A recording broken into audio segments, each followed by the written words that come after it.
I cry and I spin, then numbness sets in as I rage like the lightning and thunder.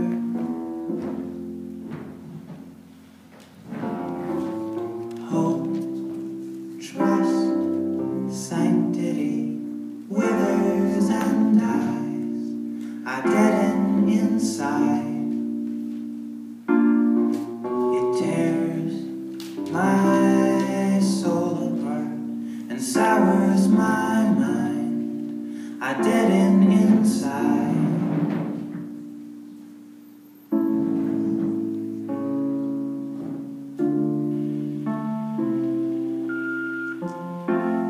The feeling I had when I found out my mother was on drugs, the day I realized the thief in the night has broken and entered our household.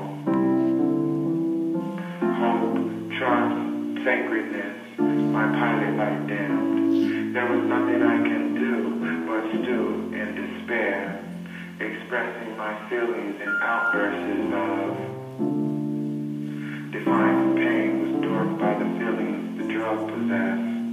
Feeling my life is a mess, but truly contraire, still in despair, I cry. My life is now altered, feeling that all things have faltered. My mom was like my God at that age to me. Has God failed me? Where would I look to now for guidance? An inception of the wearing down a dear heart. Numbness sets in. The sentiment becomes stoicism. Indifference. I rage. Was it the finding out my mother did drugs? Or the acknowledgement that that spark in her eye wasn't because of me anymore? Or for my sake she would not quit and do it anymore? Or that I had to accept the things that she did that hurt me to the core, like mental body blows that later became my woes.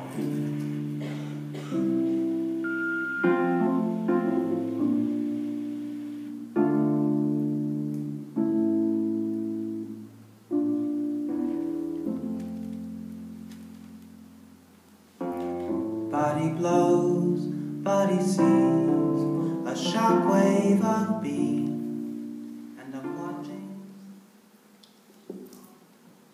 Well, I hope I got the mental juices flowing. As I mentioned, we have a wonderful panel with us here this evening. I'm actually going to let them introduce themselves, and I'm going to ask that they take maybe a very quick minute or two explaining their own connections to the criminal justice system and what they're doing now.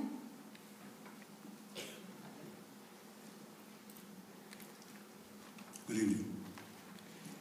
My name is Jondhi, Harrell, and I've spent 25 years in the criminal justice system. My first sentence was 7.5 years. My last sentence was 18 years. I was convicted of bank robbery. I was a bank robber.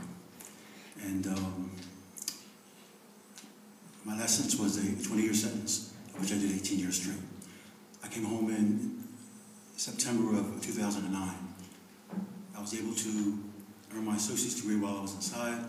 I got my bachelor's degree when I came home, and I'm now in a master's degree at Temple University.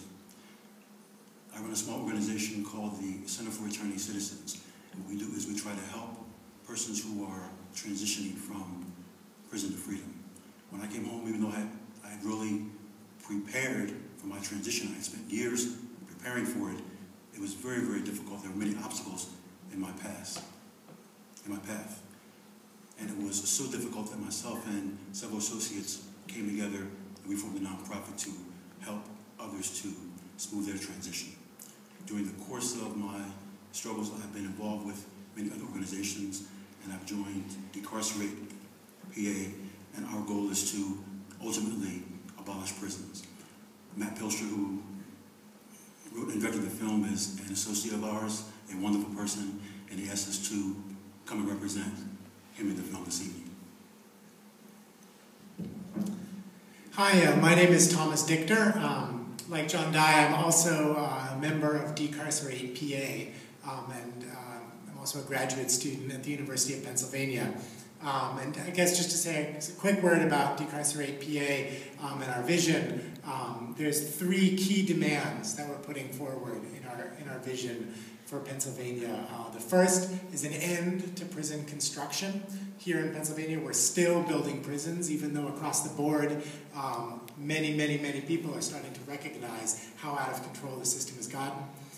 The second demand is for decarceration, for policies that will allow the prison population to go down. Because if we're not going to build new prisons, as the film shows, the horrors of overcrowding can only be addressed through decreasing that prison population. And the last thing, interconnected point, is community reinvestment. We want to take the money that is currently going to building prisons, to the prison system, the criminal justice system, and reinvest that back into our communities, into things that we know will keep us safer, like housing, access to food, education, social services, healthcare. Thanks. Hi, my name is Josh. I work with a group called the Youth Art and Self-Empowerment Project. We're a youth-led organization that work with young people that are charged as adults. We go into the Philadelphia adult jails and do art and poetry workshops every weekend with the youth that are charged as adults in Philadelphia. And we also go into different schools and we do workshops about structural violence, the school-to-prison pipeline, and youth being charged as adults. But I'm also a member of Dickerson PA too, and I'm a happy member of Dickerson PA. We're, like Tom just said, we're working to end mass incarceration in Pennsylvania and all across the state, all across the world. So, yeah, that's basically. I mean, oh yeah, how did I get involved? I got involved with just like organizing and being involved with Decarcerate and the Youth Art Self-Empowerment Project because I was locked up at 16 and I was charged as an adult. And I was held in an adult prison pre-trial. And, when I came home, well, actually when I was working with the Youth Art Self-Empowerment Project, but it was called the Youth Art and Spirituality Project. And they just did art and poetry workshops. So when I came home and a couple of the young people that were locked up with me, we all got together with the person that was leading the workshops in the jails. Her name was Sarah Morris. And we decided to make organization that could help young people transition from out of the prison system and become organizers and get employed and change and make a positive change in life. So we started employing young people part-time as organizers once they was released from the jails. And I was locked up for 18 months and my case was dismissed when I was charged as an adult. So when I got out, I just automatically started working with the Youth Art Self-Empowerment Project, and I've been doing this type of good work ever since. My name is Anthony Dickerson. I'm a member of an organization called Philadelphia Innocence Project. I'm also a member of Decarcerated PA. I'm also a member of the Center for Returning Citizens. I served approximately 10 years in the state system for racketeering influenced corrupt organizations. I was released in July. And since then, I've been working with organizations. Primarily, what we do at the Philadelphia Innocence Project, we help prisoners nationally and in the state with their litigations, doing research for them. Currently, we're trying to abolish life without parole in Pennsylvania. Great. So it occurred to me that I haven't introduced myself yet. For those of you who don't know me, I am Dr. Shah. I'm in the Sociology and Anthropology Department. I'm Assistant Professor of Sociology, and I teach criminology, criminal justice, law, any fun stuff around those issues. So what I would like to do is ideally have a back and forth. I have some questions pre-prepped, and I have one that I'll start with, but I want you guys to both listen, but take the time to think of your own questions, because I would like to come back and forth and also allow you all to ask questions as well. So I will get the ball rolling. And the first question I have for all of you, is there anything in the documentary that you feel is wrong or not quite accurate, or that you don't think is represented as well as it could be? And if the answer is no, I have a backup plan. I wouldn't say wrong. I think that Matt has a very concrete vision of what is going on. And many of the people who are in the film are persons who have been working for a long time on the subject, and they're very knowledgeable. Teresa Schultz, who was in the film, her father is Russell Maroon Schultz, a noted political prisoner. She's a part of our group, and she's in weekly meetings, and she's a wonderful resource. So I don't think that there's anything specifically that he missed. Some things could be emphasized more. In my work with the Center for Returning Citizens, our major thing is jobs. When people come home, they have to find jobs. The possibility of finding a job when you're incarcerated and you come home with any kind of record, especially a long record, is very daunting. When I came home, I had a 18-year gap in my resume. It's a serious gap, you know. So how I felt it was all the jobs that I had done while I was inside, I dressed them up, put them on the resume, and went out and looked for a job. But it took me 4 or 5 months to find a job. I was in a halfway house situation, and they had a lot of restrictions. Several jobs that I got, they wouldn't let me have. I ended up with an associate's degree, cleaning remotes in a workshop for 4 months. That was the only job that I could find that would employ me. But I did that job so I wouldn't get sent back to prison. And every day I look for a better job until I find one. Now, many people who come home don't have that singular dedication to task. And after a while, they will fall by the wayside and go back to criminal activity. So we need to put into place structures that will aid and assist them to find jobs so they don't relapse.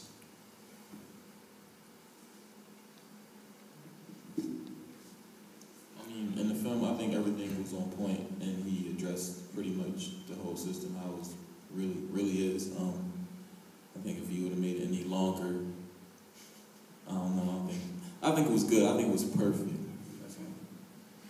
That's cool too. I thought it could have went in a little more as to how prisons actually get built. Basically, taxpayers pay for it. And it's a business, and for some reason, we want this business in the state. And as long as we want it in the state, we're going to pay for it. The author Michelle Alexander is quite prominently featured in the film, and her book, The New Jim Crow, which maybe some of you have read some of or been exposed to, has certainly done a huge amount to bring attention across the nation, across the world to this issue. One thing that, in terms of where an emphasis that she makes, both in the film and in that book, puts a lot on the war on drugs. And it's true that the war on drugs is a huge part of our mass incarceration crisis. But I think it's important to be careful to not look at that as the only thing that's going on. That if we were to let up on the war on drugs and decriminalize things, that would solve the whole problem. It can be tempting to think that it all boils down to a problem of the war on drugs and of not the phrase very popular, non-violent drug offenders. But I think if everyone who is in prison for a drug offense were released today, it would decrease the national prison population by something like 1/3, is a figure that I've heard. Which out of well over 2 million people who are incarcerated right now, and many more than that who are on parole or probation, that's not the whole picture. So I think this issue requires us all to think very carefully about all kinds of activities that are labeled as crime, all kinds of violence that our communities face, and think about not just what are ways that are more productive that we can respond to violence, but think hard and ask tough questions about the causes and the roots of that violence in the first place, and how we approach that as a society. If I could say one more thing, I've forgotten. One thing that Matt could have focused on, maybe that he didn't, is